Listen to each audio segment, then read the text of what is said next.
Hey lovely viewers, welcome to GH News 24, your ultimate destination for everything General Hospital. First of all, let me tell you the headline of the news. General Hospital Preview Week, November 17th. Chase destroys Michael's alibi, Sidwell punishes betrayal, Laura's shocked discovery. Sidwell has Dalton boggled, Laura pays the price. Now I'm telling you the details of the news. Don't forget to subscribe. General Hospital Preview Week, November 17th. Chase destroys Michael's alibi, Sidwell punishes betrayal, Laura's shocked discovery. General Hospital spoilers for the week of November 17th, 21 indicate that Harrison Chase will destroy Michael Corinthos's justification, while Jen Sidwell offers a dire warning to someone about treason. Plus, Laura Collins makes a horrifying discovery. So let's talk about what GH suckers should anticipate in the days ahead as November sweeps roll on in the land of Port Charles. The General Hospital Daily promo was just released, and it opens with a heated battle between ADA Justine Tuner and Sonny Corinthos. Off the cusp of new substantiation surfacing in Rocco Falconere's arrest for breaking into PCU Professor Henry Hank Dalton's lab, the youthful man was remanded into guardianship during the Friday, November 14th occasion, and his bail hail was delayed by 2 days. Sure, Rocco breaking into the lab was against the law, but he was supposed to get a poke on the wrist, as no detriment was done to the lab. Still, on the November 14th show, Dalton handed substantiation that the boy had devastated the lab, and as similar, the case shifted. Now, Rocco is in a mound of trouble, with his parents and grandparents outraged at the developments that took place. During the General Hospital promo, Sonny angrily tells ADA Turner, "You and I both know he's framing my grandson," as a close-up of a trim Dalton flashes across the screen. Is there anything Sonny or ADA Turner can do to help Rocco at this point? As the General Hospital exercise progresses, Michael is shown smiling at his new friend and justification for the Drew Kane shooting case, Jacinda Bracken, as she smiles back. Chase can be heard in the background saying, "Michael gave the police a false justification, and I can prove it." Chase seems vindicated as he tells someone this disclosure, and General Hospital spoilers indicate the Bobby will tell Alexis Davis some news laterally on in the week. Willow Tate's counsel will be pleased to know that she has some substantiation to help exculpate her customer. With that said, she was looking for someone other than Michael to pin Drew's firing on, so how happy will she be? As the General Hospital promo for the week of November 17th, 21 comes to a close, a mirage of clips unravels as Sidwell declares, "This is what happens when you betray me." Lulu Spencer is at the PCPD, looking over at Dante Falconere, stunned, while Jocelyn Jacks has her mouth wide open in shock. Also, scenes shift to Britt Westbourne putatively in her bed, crying, and also one of Carly Spencer, Laura Wright, looking veritably distraught over commodities someone has said. In fact, Carly looks like she's about to black out or trip over from what she's learned. In the midst of these scenes flashing across the screen, a man's voice can be heard saying, "Oh my God!" Michael may be shocked to find out that his justification has been blown to smithereens. The final scene before the promo wraps is of Laura, who lets out a blood-curdling laugh at the sight of commodity intimidating, while in the forest land nearly on the outskirts of city at night. She sounds like a character from a horror film, so has she discovered a breathless body? Suckers will have to tune in to find out.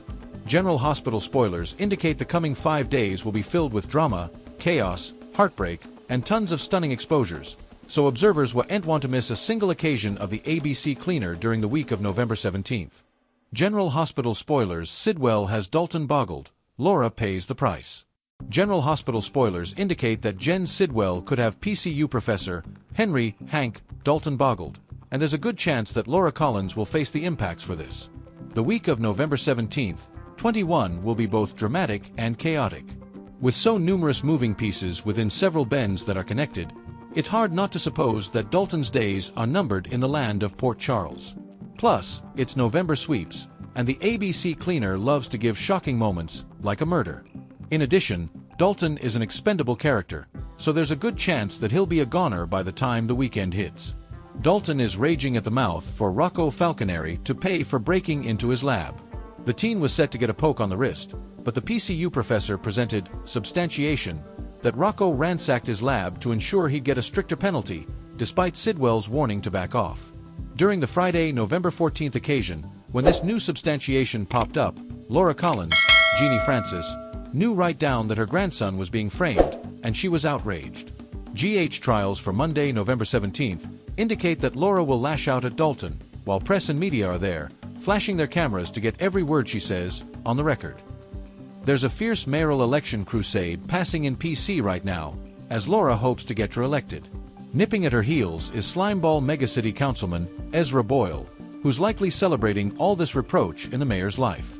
Laura went from a huge lead in the crusade to a veritably narrow periphery, so one further contestation could cock her over, and she could lose her part as Port Charles mayor. Fast forward to the week of November 17th, and Sidwell will issue a warning to someone that's betrayed him. Sidwell isn't one to mess around, and as Dalton has not only lagged with his exploration for Caesar Phasons, Anders Hove, final design, but was also resistant to Britt Westbourne taking the lead, he's officially come a nuisance in Sidwell's side. Framing Rocco will be the tip of the icicle, as Sidwell instructed Dalton to leave it alone, so Sidwell will probably do down with him. Still, as Laura is also a problem for Sidwell, who desperately wants to hitch Sonny Corinthos's, Maurice Bernard, Piers and Quarter, he may come up with a plan to kill 2 catcalls with 1 gravestone. Sidwell would love nothing further than to have Ezra as the little city's mayor, as the councillor is on his payroll. Laura is slated to intimately lash out at Dalton, which will produce a perfect storm for the mayor to get boggled out of her part, while also allowing Sidwell to exclude a liability within his operation, Dalton. General Hospital's exercise for the week of November 17th, 21 shows Laura screaming in horror with auto keys in hand. It's dark out, so it's darkness, and it appears that she'll probably hit Commodity, get out of the auto, and discover Commodity, or someone, she's run over. The election takes place midweek, so this offers Sidwell a unique occasion to get relief of Dalton, while cascading it as mega hit and run on Laura's part. This script could be the veritably situation that eventually tips the scales in Ezra's favor and costs Laura the election. Sidwell is a master manipulator, so he could set Commodity up where Laura hits an formerly deceased Dalton, where it seems like she's the bone who caused the PCU professor's demise. General Hospital spoilers allude that Ezra winning the election will score a major point for #Team Sidwell, as the baddies of the little city continue to try and inflict annihilation for the icons. So suckers will need to stay fused to their defenses to see what happens coming within this plot. Thanks for watching these videos. Please hit the subscribe button for more updated news.